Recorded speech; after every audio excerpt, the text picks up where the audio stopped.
The Magdalene covered her heart with her hand, and sorrow covered her face.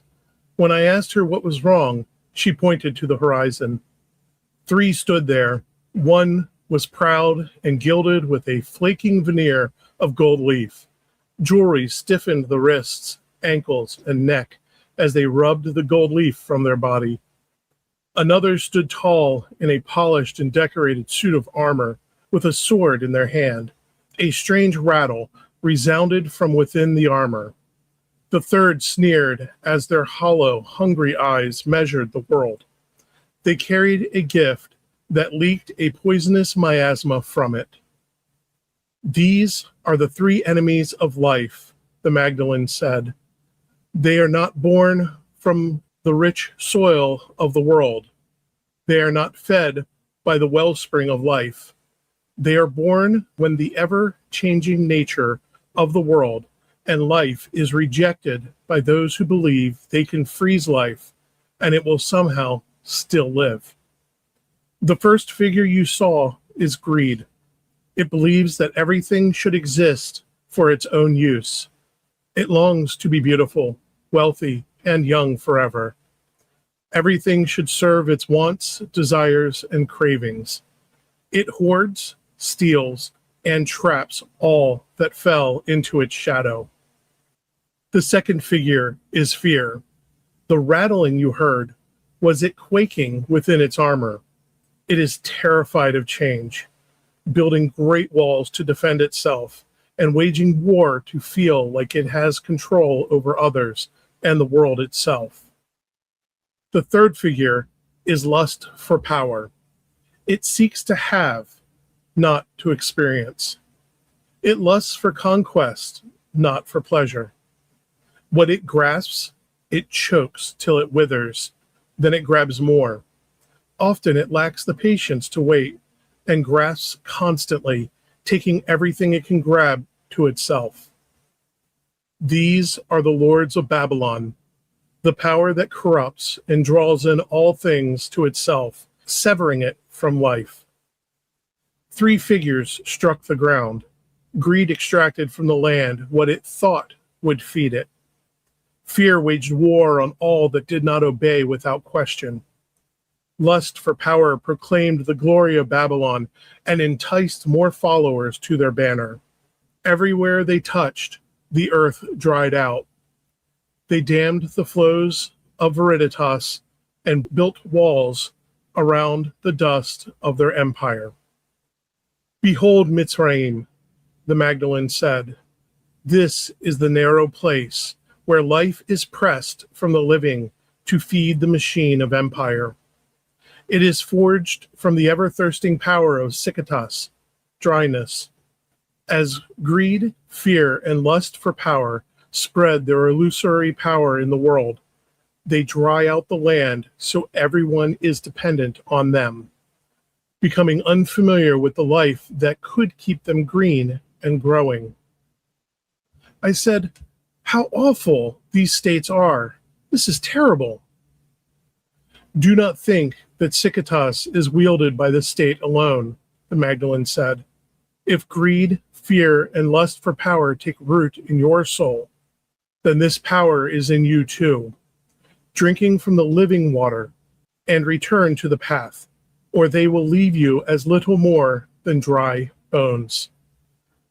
How can these be born in a person? I asked. Like all seeds, they require the right conditions to grow, the Magdalene said. Sikitas grows from fear. I am not talking about the fear that strikes quickly and is not held too deep in the heart. I am talking about the fear that becomes a dread that spreads through the rest of the soul and consumes it. This dread is born from a certainty in things that are not true. It refuses to consider evidence that it might be wrong. It replaces the search for wisdom with a certainty that plugs the ears and covers the eyes. In order to protect itself from learning it is wrong, it exercises dominion in a vain attempt to keep from losing what it can never hold on to. Finally, it refuses the love of the heart that fights against the fear.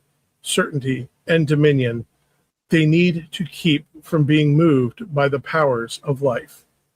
Finally, it refuses the love of the heart that fights against the fear, certainty, and dominion they need to keep from being moved by the powers of life. So let's talk about this as we walk together down creation's paths.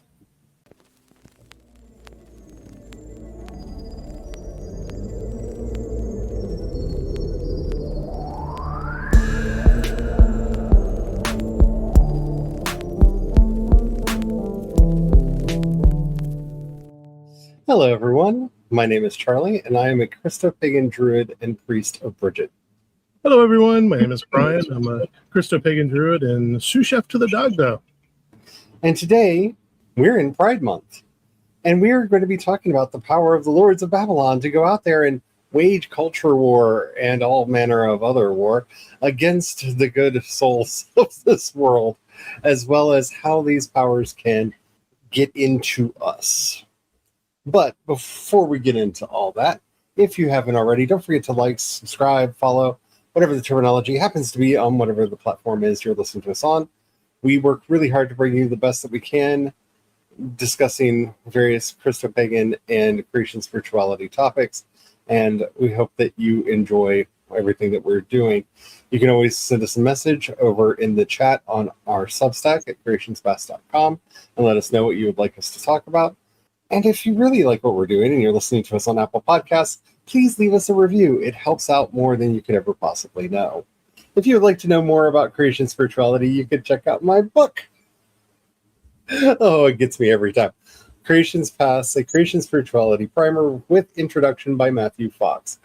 This book will take you through and explain a lot of the basics of creation spirituality to you and give you actual practices that you can do to experience what we're talking about, because creation spirituality is not an ideology that you live in your mind. It is something that you live in your whole body. If you'd like to know more, you can always check that out.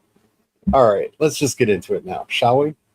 So a lot of ink has been spilled on the idea of the culture wars as a distraction, but they're even more than that. They're a way to create costly signifiers that allow people to proclaim that they are a part of a movement in a way that doesn't affect them in a way that's tangible, or really in a way that affects their lives in any particular way.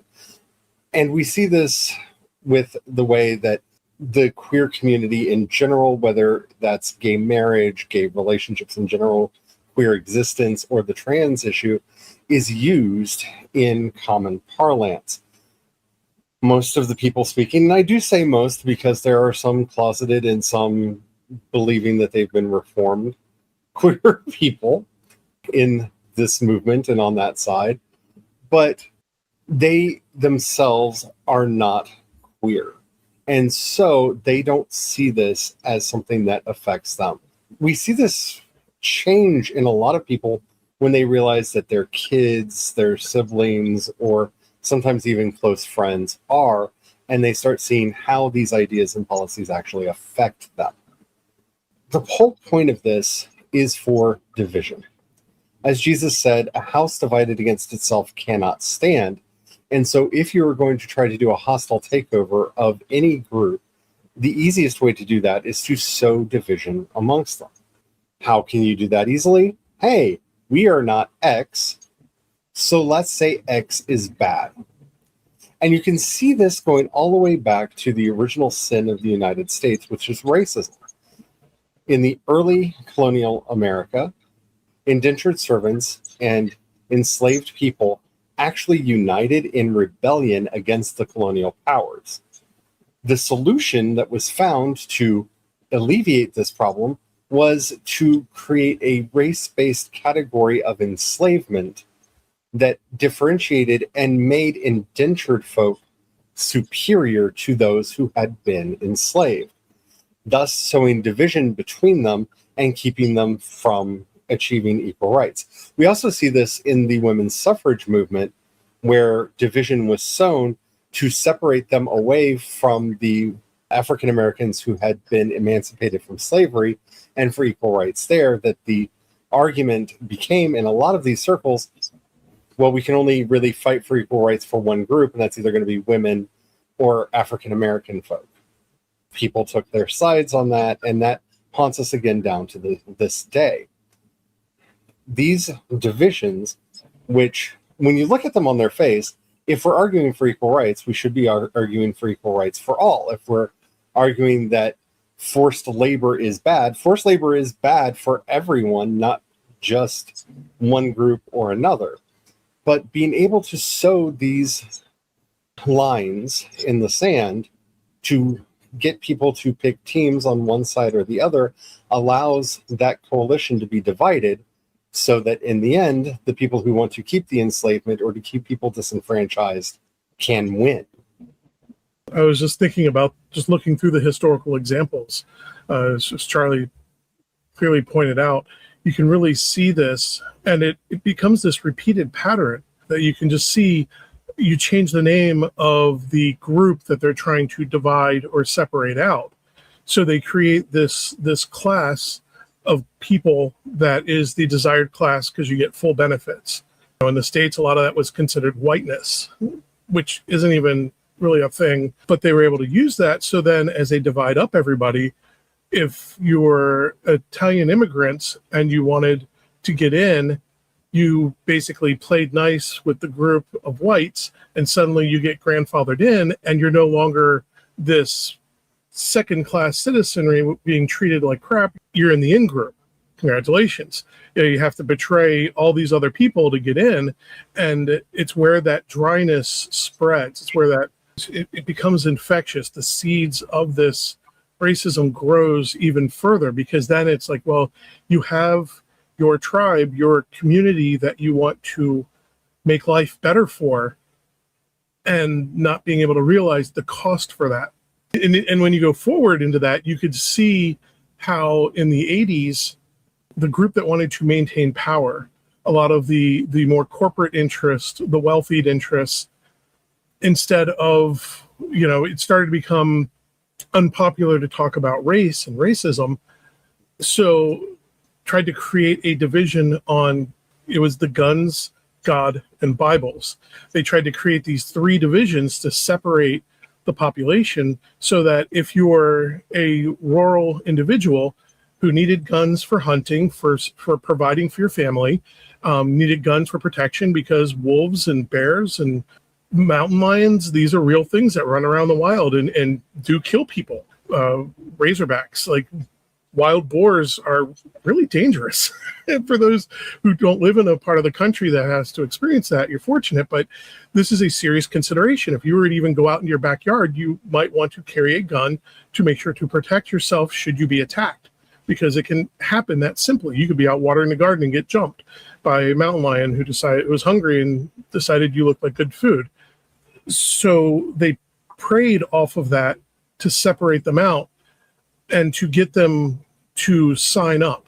It was easy to focus on this one issue and be like, well, I need my guns, and to sign up. But what they signed up for had nothing to do with them having gun rights and being able to protect their family and provide food for their family. It actually had all these other secret agendas, and it put the seed in them that got them on board.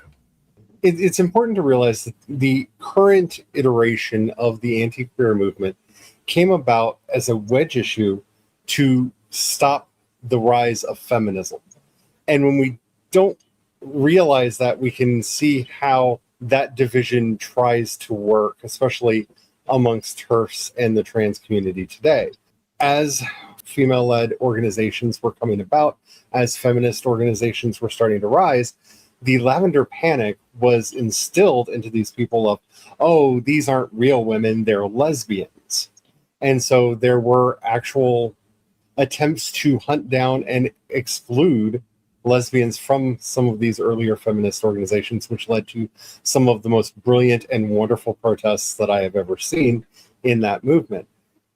When the Equal Rights Amendment was sent to the states, which simply said that there can be no discrimination in law between the sexes, all it said You can still read it if you want to. This was defeated because Phyllis Schlafly and the Eagle Forum pointed out that if you cannot discriminate between men and women, then homosexuals will be able to teach your children. That's literally the line that she used. And we see her and Anita Bryant and others really hammering this idea home that those evil queer people are going to be coming for your children. And if we have the Equal Rights Amendment that would give equal rights in this country, guaranteed in the Constitution, to both men and women, well, how can we then discriminate against those queer folk over there? And that's been the tactic ever since. You can see that tactic of divide and conquer. And you can see these three powers that Brian read about in the introduction to this episode present here. The greed of the people who want to keep their power to themselves. And money, because you also have the corporate interest going, it's a lot cheaper to pay 60 cents on the dollar to a female. You can almost have two females do the same work hours as one male, and it costs the same. So that greed again. See that greed? Yeah, you can see that greed. You can see the fear, because that's what they stoke into people. They're coming for your children. They're converting your children. Yeah. If females enter the workforce, there aren't going to be jobs for men. Like, aren't they supposed to go to the qualified individual? The best qualified individual for the job? And this lust for power that is always about, do you want them taking your power away from you? It doesn't matter if a queer couple gets married. It doesn't affect any form of heterosexual marriage at all. But if you can instill fear in them and have them develop this lust for power of, no, my power in my marriage has to be strong. Oh, wait, this gives me an extra power that I can start working for and start doing the whole, and the man should be the head of the household, and really forcefully put forward and promulgate these gender roles. See how it all plays together?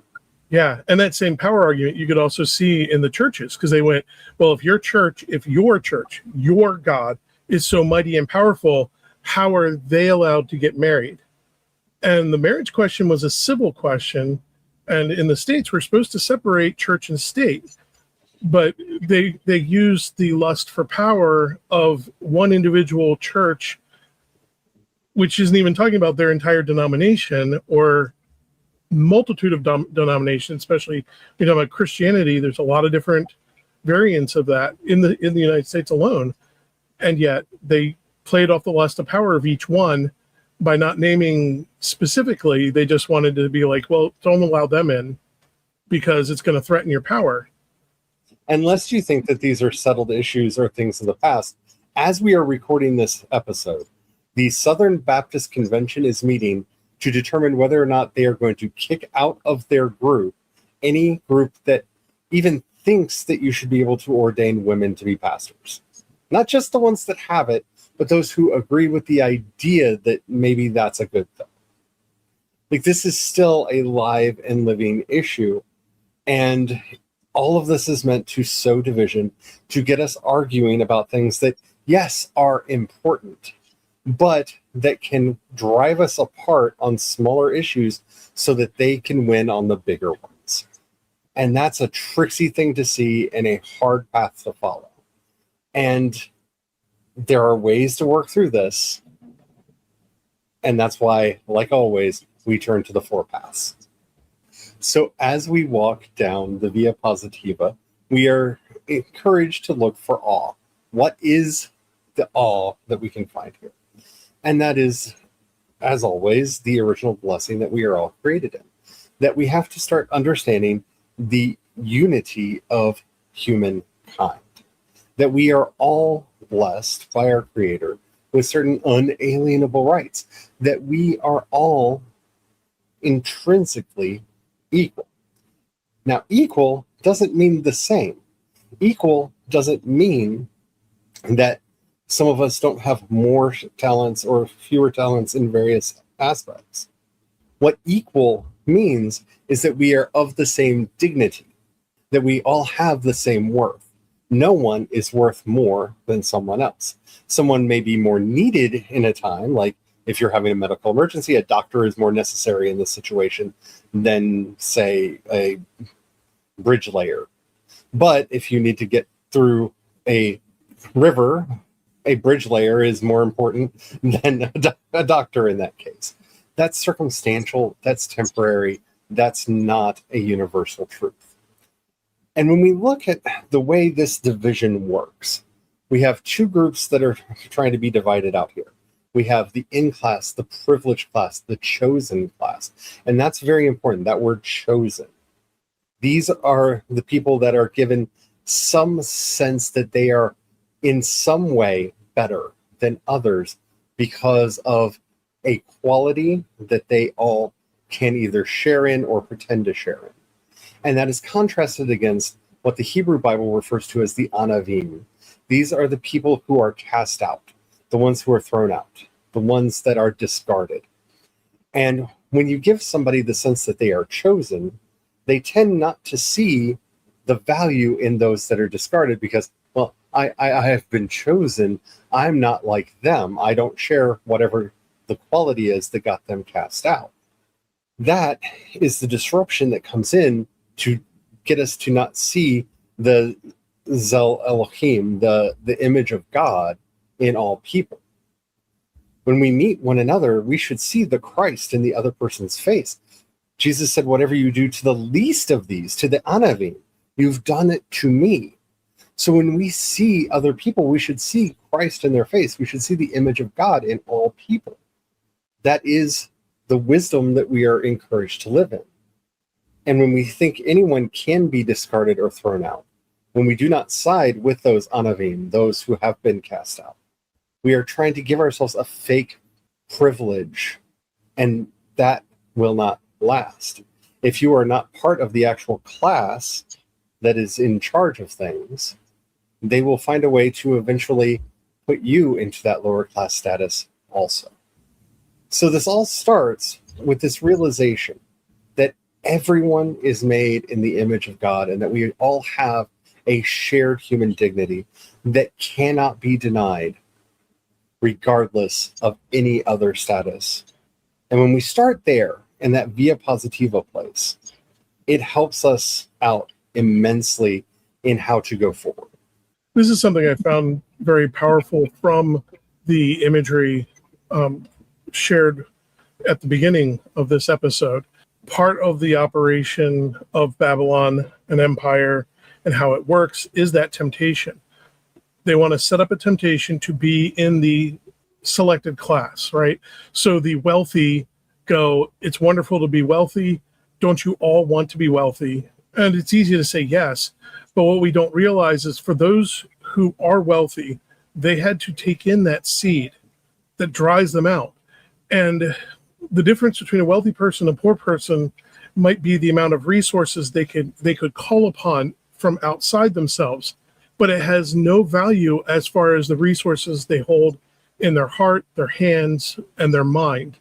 But everybody is the same, because you can have a wealthy person that's completely inept at doing, say, gardening, and you could have a poor person that is extremely gifted at gardening.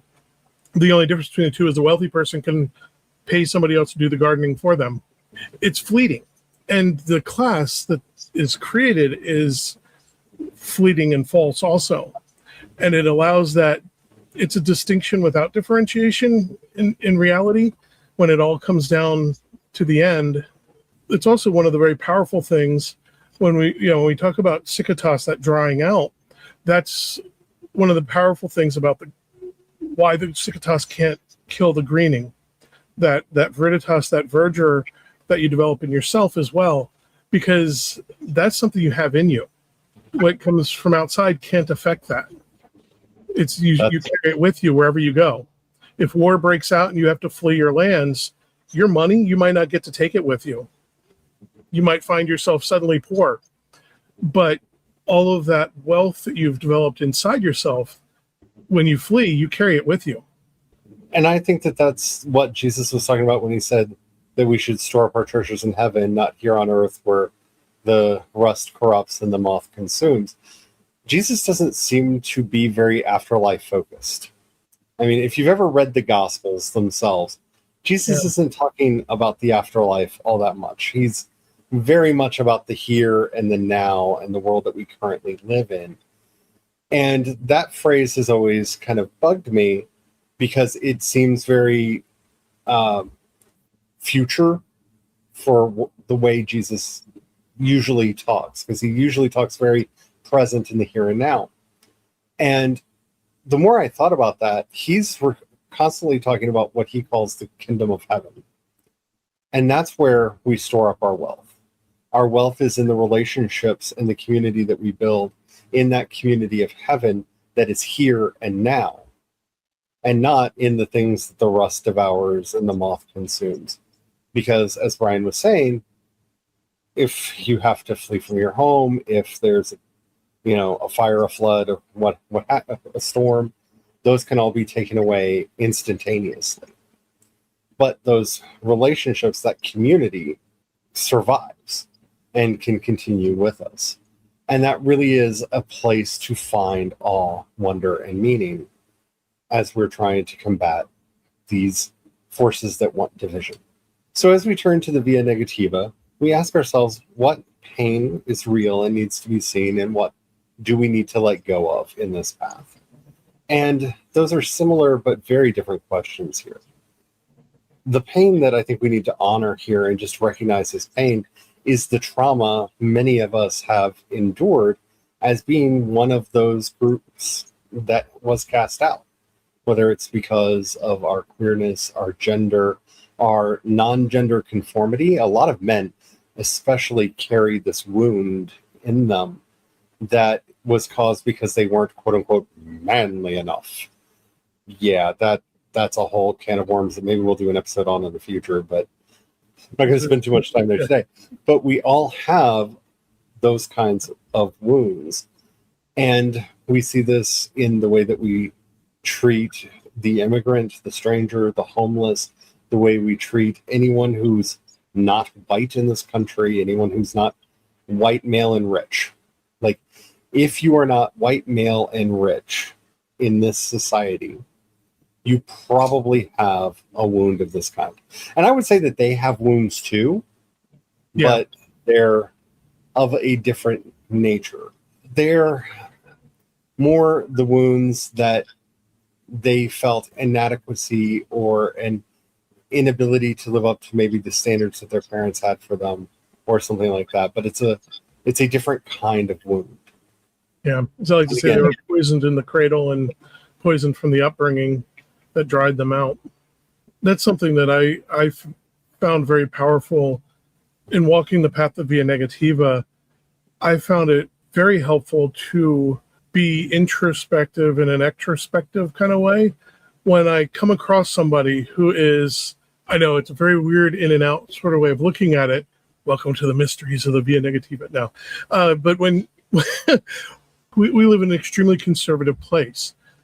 So I come across a lot of thinking that I find perplexing and puzzling, and I don't understand how individuals could be like, hey, we need these things, and then vote and act and speak in the exact opposite direction, doing things that are actively hurting them, politically and publicly, even though privately they know they need better. Being able to look in at what is driving those actions, being able to see this wedge issue is playing off their fears, being able to play off their greed. This is playing off of what seed was planted in them that's driving it. By being able to see that, I can actually help them start their healing process, help them jumpstart it, help them to start to be able to see where the problem is.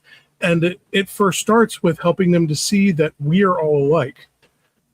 Especially for us in the queer community, we all know the image of the rednecks in the truck chasing after to cause harm. This is a classic image and pattern that happens because one that many of us lived through. Yeah, being literally hunted by a band of people wishing ill, and a lot of them are hill folk or country folk or rural folk, you might say.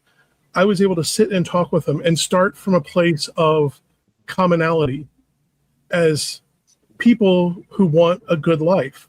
and getting them to describe what that good life is. For a lot of them, it's to be able to have a family, have loved ones, have children, to be able to raise them in a peaceful way, and to be able to have their hobbies and be able to enjoy their hobbies without being interfered with. It's a very common pattern when you get down to the basic of it. And so I found if I could then get them to see that as a gay person, I want that same thing. I want to be able to love the person I love and share that mutual love, raise a family, being peaceably, be able to have my hobbies and do stuff too. And once they were able to get to see that common space that we set up in the Via Positiva, being able to get that to nurture and grow in them, they could then see, oh, they were tricking me out of greed that by you getting marriages, you're going to interfere and take away our marriages. Well, that's silly. You just want to be able to live with the person that, live in love with the people that you're mutually in love with. And in their mind, they're going, just like, I want to be able to marry my spouse, wife, or husband, respective partner. They could see like, oh, it's not that you're trying to make they could then get past that lust for power that the church might be trying to instill within them and move past that and realize, oh, you're not trying to force my church to do anything. You just want to be able to go down to the courthouse and get these same benefits. Because when they can see, oh, if your loved one got into an accident and you would be denied access you would be denied into the medical room. You would be denied to have any say over the funeral rites should something terrible happen. Like you'd be denied all these things. They can then see, well, I don't want that for myself. I wouldn't want that for my wife. So it's that, where we talked about in the ache and stuff, being able to see that in yourself, you then carry that forward and seeing that in the others. And that gives you you can then find that common ground and that place to speak from. And so we're learning to let go of that fear, that certainty. I've been asked many times if I could get rid of one thing, what would it be? And there are a lot of words I would like to get rid of, like deserve and worth. But if I could get rid of what I feel is the greatest bane of all our human endeavors, it's certainty. Certainty is such a bad place to be acting from, because when you're certain of something, you don't ask questions anymore. You already have the answers. You don't need more answers. You already have them. And you're not often going to question where those answers come from, as long as they align with your preconceived notions and your current set of beliefs. Sure, we'll throw that in the cart too. And that's really the problem that we're facing here. And that's what we need to learn to let go within ourselves, is our attachment to our traumas, which is hard and should probably be done with the aid of a therapist. But we also need to learn to let go of this fear and this certainty. And I see this all too often, and it's one of the reasons why I haven't been on social media a lot lately, because I haven't figured out the best way to try to talk to people about this, and I feel like I'm just shouting into the wind. This idea that if you voted for X candidate, then you are a bad person. Okay, Jesus said, it is not what comes into a person that defiles them, but what comes out. That means we're not ever talking about bad people. We're talking about bad actions. Bad actions can be repented of and changed. And when we try to solidify that into a person, and yes, actions can become habitual, habits are harder to break, and cycles are also hard to break. But when we start trying to center these things into person bad, we are really losing the thread of what we're trying to do and what we're trying to accomplish here. That's a certainty on our side and also on theirs that keeps us divided and keeps us apart.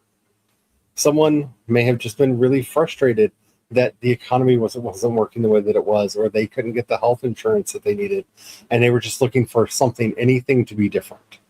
And so they voted for candidate X in order to get that, because they were just so desperate they would try anything. And because of that desperation is a form of fear, remember, because of that desperation, they're refusing to let go. Because if they let go and admit that they were wrong, oops, that means they have to let go of their certainty. And that puts them back at step one. We don't want to go back to step one. Think about when you were a kid playing a board game and the board game had a go back to start. It was the most frustrating thing that could happen to you in the game, right? Have to go all the way back to the beginning and start again? Yes, sometimes we have to go back to the drawing board and start over, but we really don't want to do that. Through our attachment to the sunk cost fallacy of we've put so much into this, we've invested so much into this, if we're wrong, it will destroy us. We really do feel that way on the inside. And then that comes out of us in this grasping, this holding.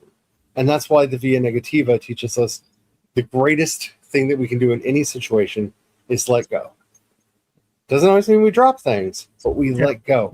We stop grasping, we stop clinging, we stop holding on too tightly.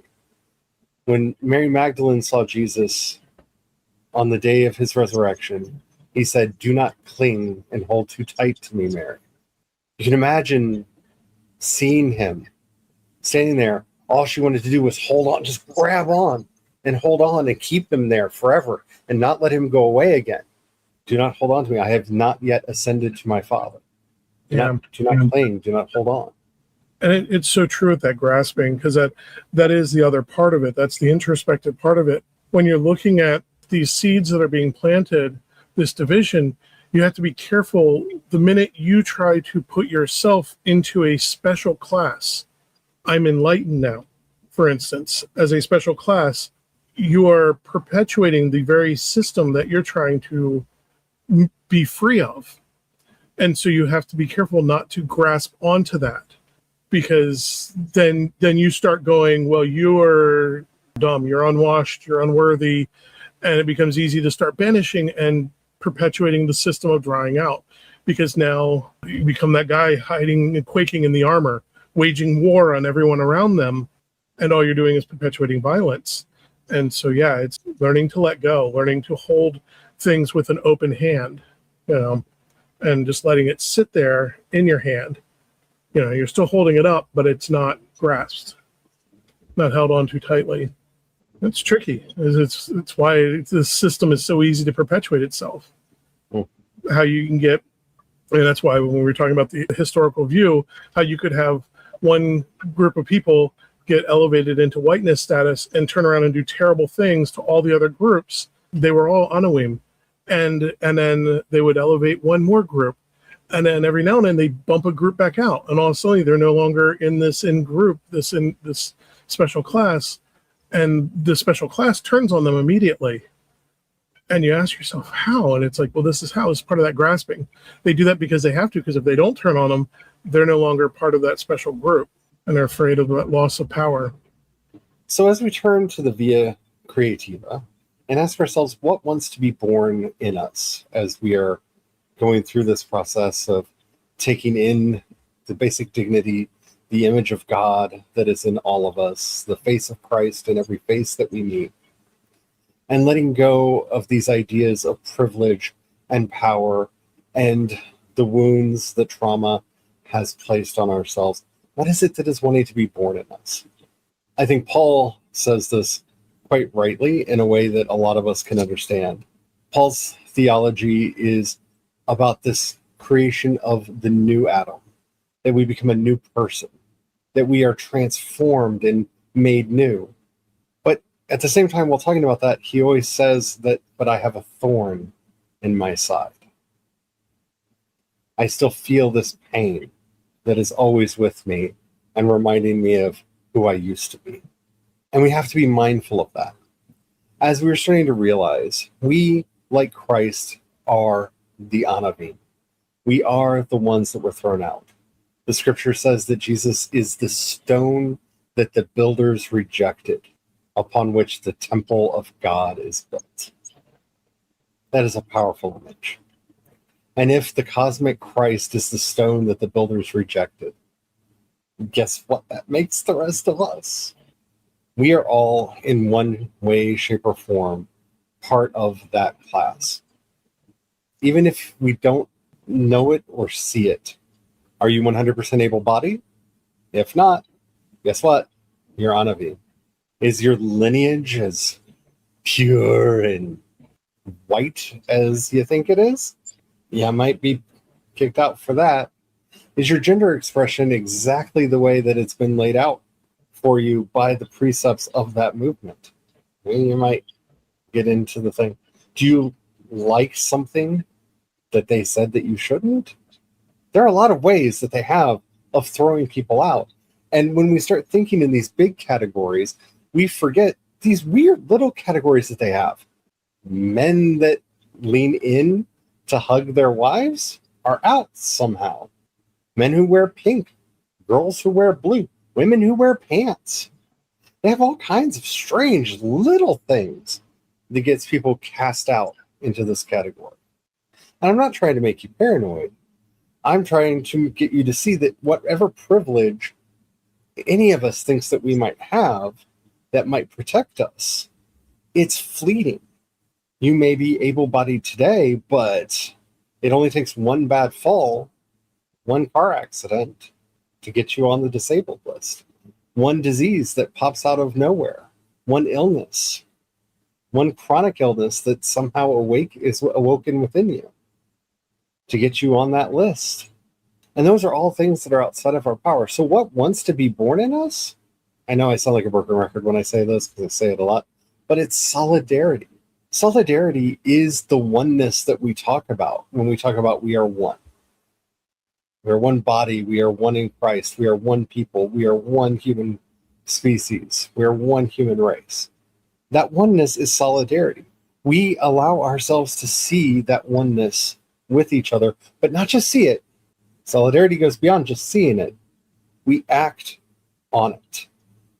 And once you learn to act on that, to allow that to be born in you, this fellow feeling, as Schopenhauer says, why would somebody risk falling off of a cliff to reach out and grab somebody who is falling and pull them back up? It's because in that moment, that line between their life and my life disappears. And all they can see is life is endangered here and must be preserved.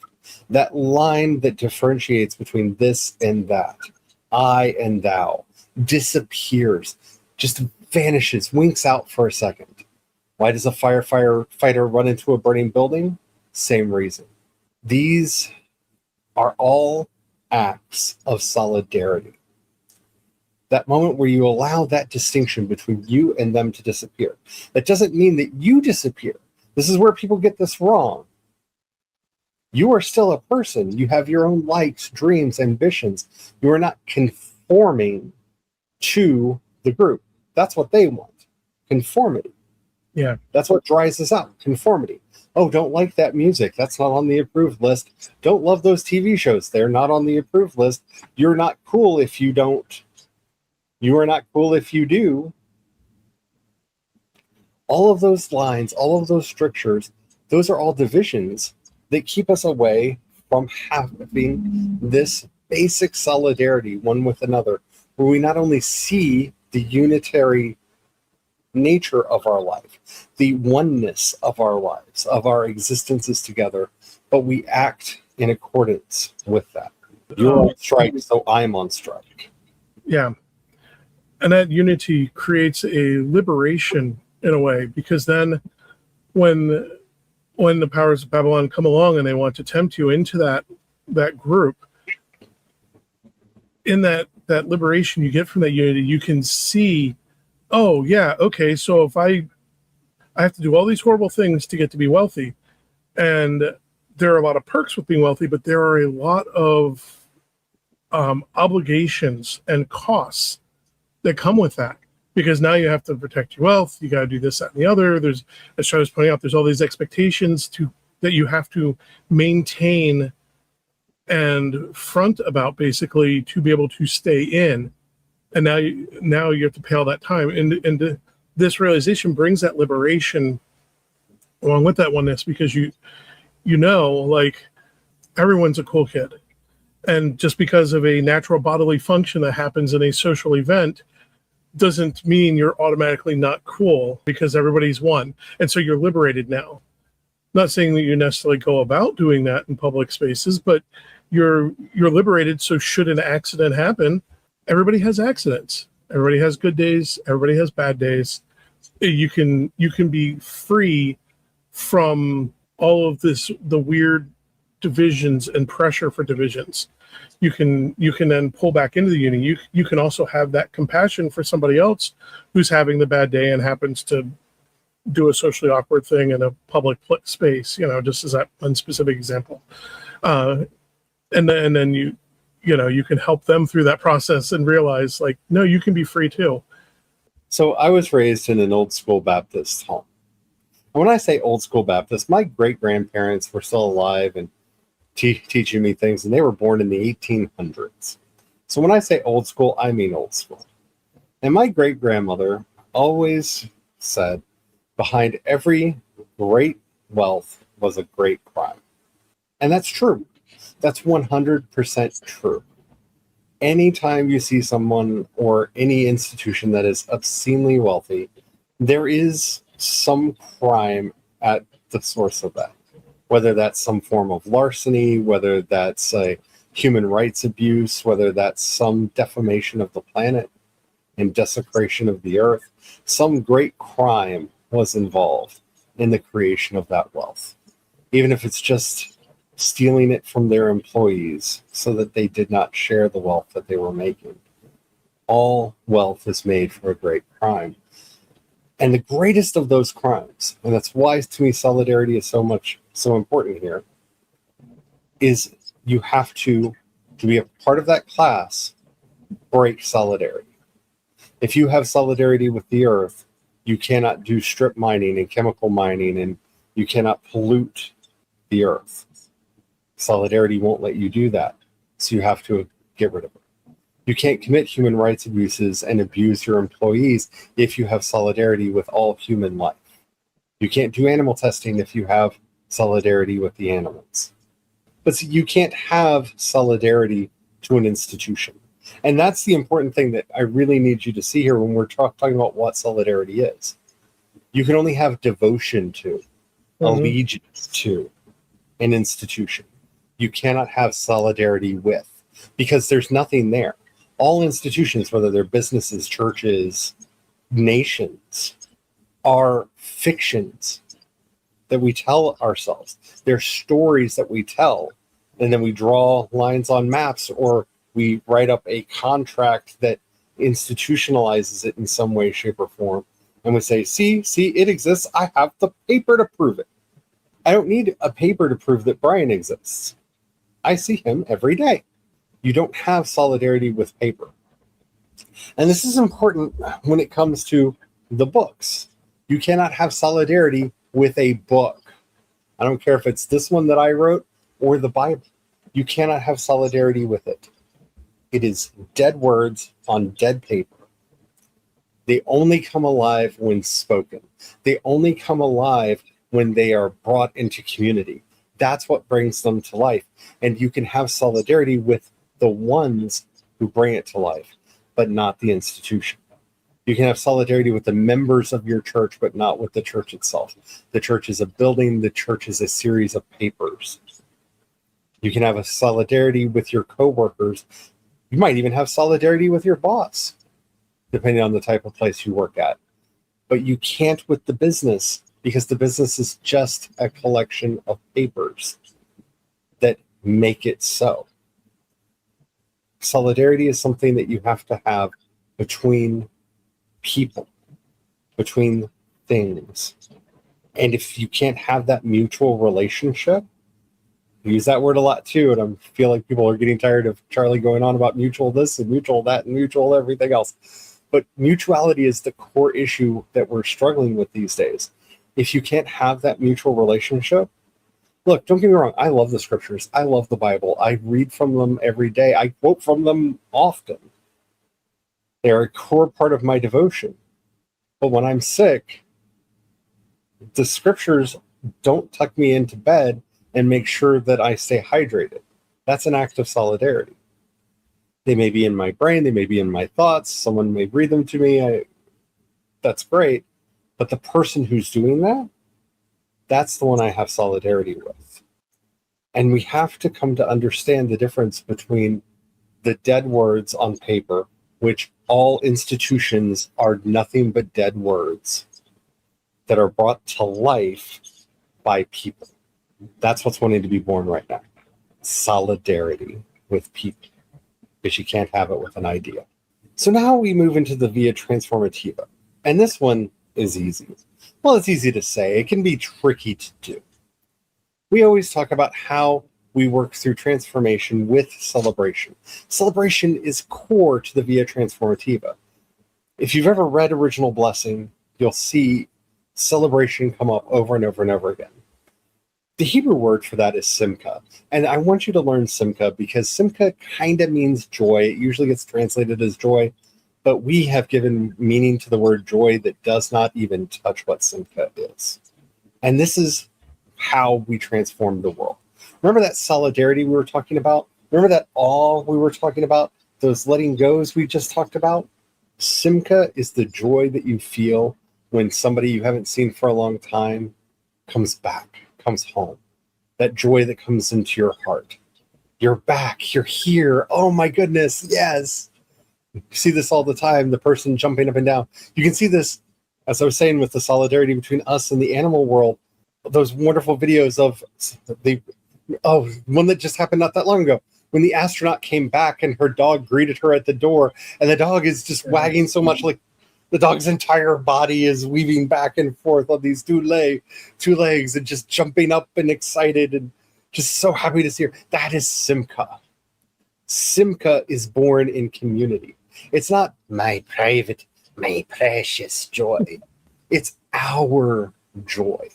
It's that joy that is born in communities. I would say that anytime there are two people together, Simca can be there with you. And you can carry that Simca with you when you go forth in life. You experience Simca in repentance. This is the big difference between us and the fall redemption model of things. Repentance for them is shame and guilt and all of this. No. I've come back to the path. I have found my way again. I'm not lost in the woods. I found the path. I found water. I found something to eat. I'm on my way back out. Yay! There's this celebration, this joy that comes from that. That is born out of solidarity. That is born out of this fellow feeling. That is born out of the image of God within us that rejoices in the basic goodness, in the original blessing of all life. Simca is the heart of everything that we do and can be easily forgotten. This is why they want us to be afraid, because fear taps down joy. They want us to lose hope, because hope is part of joy, that desire that drives us towards the future. They want us to lose faith, because faith is that trust that we can get where we're going, because we've gotten there before and we'll get there again, or others have gone forth and we can go forth as well. That's why the forces of Babylon want you to celebrate in a specific conforming manner, because the minute conformity comes in, it stifles Simca. It stifles that joy, because that joy is a free expression. So instead of being allowed to just laugh in a joyful laugh, and sometimes that involves snorting and other strange sounds that people make because airwaves are being constricted in these moments of pure joy expression. And the forces of Babylon want you to put shame on that and want to constrict it. You have to conform. You have to ha ha ha ha ha. This forced conformed laugh that is so fake and unreal, so it can rob Simca. And it's like, yeah, just being able to belt it out. Just snorts and everything. Have joy. Find things that bring you joy. I know people that find joy in nature, so you just get them to a public park and there it is. Joy is in their eyes, and you experience that joy, because Simca is contagious. There are people that love to go bowling, that love to go to the mall. There are people that love to just sit around and talk. In all those places, you can find Simca. You can find this joy.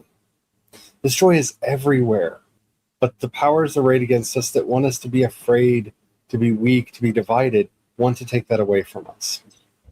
I try not to talk about present events in these things, but that's why they're trying to co-opt the 250th anniversary of the United States. because they want to show us how we can experience joy.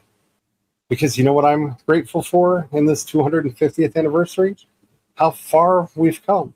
Most people, I would say the vast majority of people, no longer think that it's right to own people. That's huge. Yeah. That's huge. We were a nation that was fine with people owning people, and we're not anymore. We've come so far.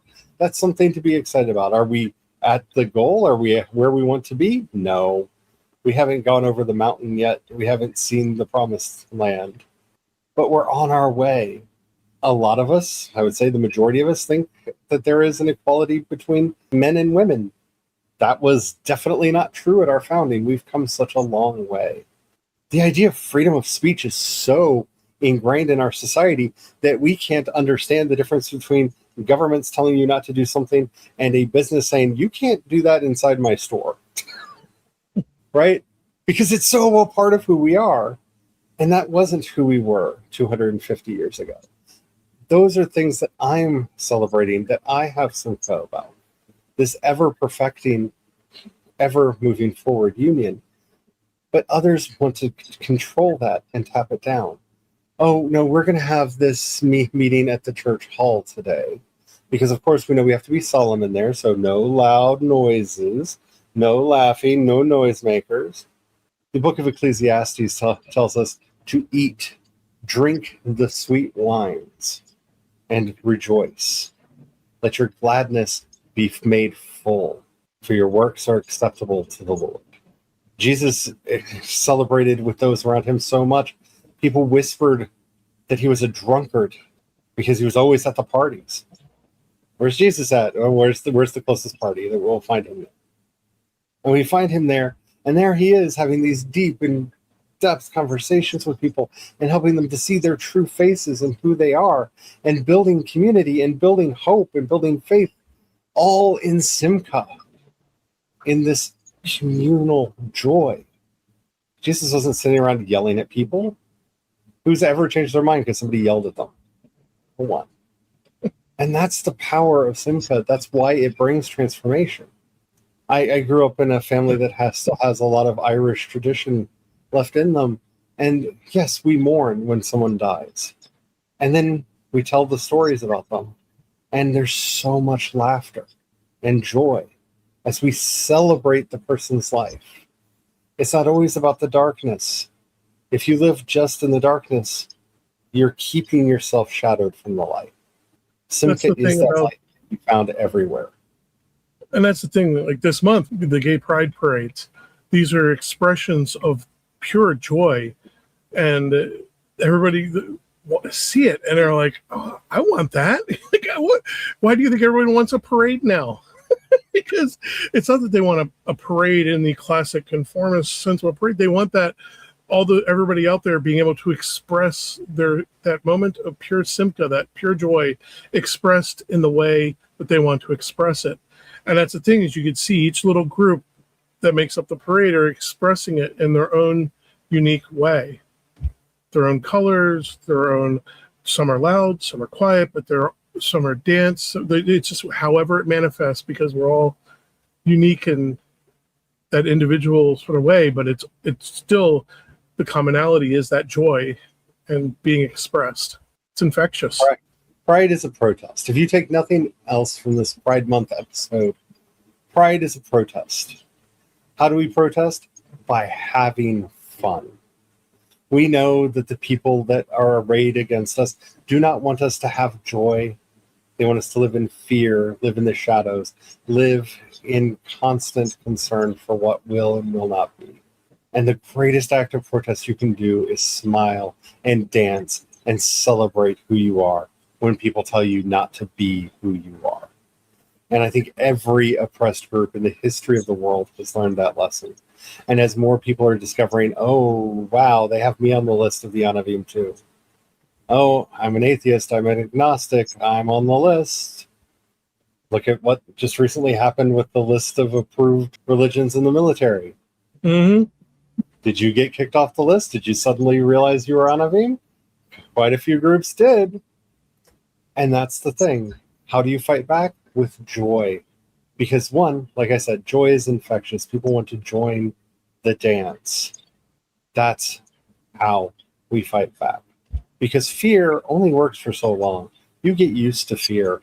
I mean, I really hate to say that, but as somebody who has lived with the threat of oppression over them, both in the households I grew up in and in the world in general, as somebody who used to leave the bar at night with my friends, and we all knew that we had a knife or brass knuckles in our pockets just in case somebody came for us so that we could hopefully scare them off. I know that living in fear, I know what that can do to you, but that did not stop us from laughing. It did not stop us from dancing, and it did not stop us from celebrating. Because once you have that solidarity, see how it's all knit together? Realizing that we are all one, that joy is just effervescent within us and just floods out of us. I hope this has helped you out. I hope this has meant something to you. As you know, we always like to end with giving you a practice. And I want to offer, I know I've done this style of prayer before. I may have even done this one before too. But I want you to take for yourself and do a breath prayer version of the Tahorahi. And I probably just said some words that some of you are like, wait, what? Don't worry, I'll explain. So the Tahorahi is a beautiful Hebrew prayer. Elohai nashima shenetata bi tehorahi. You don't have to know what that means. The Lord creates within me and my soul a pure heart. That's what that means. The Lord creates within me a pure heart. You can change the word Lord to God, the one, whatever. However that works for you. But the Lord creates within me a pure heart. Now, how do you turn this into a breath prayer? Well, you recite it to yourself. You may be thinking, Charlie, that's a mantra. Breath prayer is slightly different than a mantra. We start saying the whole thing. The Lord creates within me a pure heart. The Lord creates within me a pure heart. The Lord creates within me a pure heart. And once we start feeling and experiencing and getting into the peace of that, we start dropping off words. Create in me a pure heart. Create in me a pure heart. Create in me a pure heart. Create in me a pure heart. Now we drop some more words. Create a pure heart. Create a pure heart. Create a pure heart. Now we drop a little bit more. Pure heart. Pure heart. Pure heart. Feel how that's kind of a heartbeat now? Pure heart. Pure heart. Pure heart. And once you feel that sync with your heart inside of you, we just go into breath. We let go of everything entirely and just sink into that breath. That's what a breath prayer is. And that's the prayer that I offer you today. Why? Because it goes back to that original awe. The Lord creates in me a pure heart. It's already there. You're created in the image of God, and that is already there. No matter what anybody has said to you, no matter how anybody has made you feel, that pure heart is already there. God creates in me a pure heart. Pure heart. Pure heart. Pure heart. Pure heart. And you get into that state of awe, and then let it unfold from there. Because God didn't just create in me a pure heart. God created in you a pure heart. And in everyone that you meet and everyone that you see, no matter how much they've put on top of it to make it obscured and hard to see, deep down in there, there's a pure heart. We just have to do the excavation to get there. Pure heart. Pure heart. Pure heart. And just sit with that for a bit. That'll bring you the awe. That will give you the strength to let go, to help birth the solidarity in you that will help you find Simca or joy. As we're heading out, I always like to end with a blessing. I'm just going to take that prayer and turn it around and just say to you, just in case you need to hear it, the Holy One, the one life, creates within you a pure heart. The Holy One, the one who is, was, and ever shall be, the one in whom we live, move, and have our being, created in you a pure heart. It is there. Just listen to it beat. Pure heart. Pure heart. Pure heart. Amen. Amen.